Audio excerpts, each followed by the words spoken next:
বাংলাদেশের খায়, বাংলাদেশের আবার পোশাক আশাক পরে, আবার বিদেশের মাটিতে বাংলাদেশের ইমেজ নষ্ট করে। বাংলাদেশকে আর কতভাবে আপনারা মাটির নিচে গেড়ে দিতে চান? বাংলাদেশের মানুষদেরকে আর কত বেহাইয়া বানাইতে চান? বাংলাদেশের মান সম্মান পানির নিচে আর কত ডুবাইতে চান? বিদেশে আপনারা বিলাসবহুল গাড়ি বাড়ি সব কিছু করে সেখানে রাস্তার মধ্যে হট্টগোল করেন, আমেরিকান প্রশাসন পর্যন্ত হিমশিম খাচ্ছে বাংলাদেশের নাগরিকদেরকে প্রটোকল দিতে।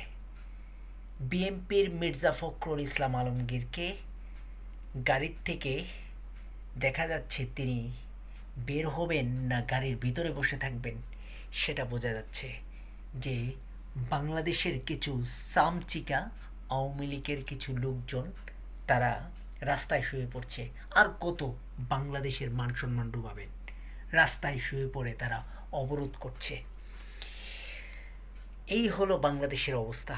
বাংলাদেশের অবস্থার সম্পর্কে আর কতভাবে তুলে ধরতে হবে সোশ্যাল মিডিয়াতে, আর কিভাবে তুলে ধরলে এই বাংলাদেশের এই সমস্যাগুলো সমাধান হবে আমার জানা নাই।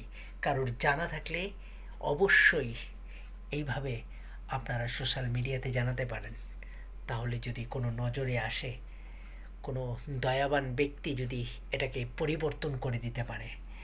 বিদেশের মাটিতে আমাদের বাংলাদেশের নাগরিকদের বিন্দু পরিমাণ মান সম্মান নাই।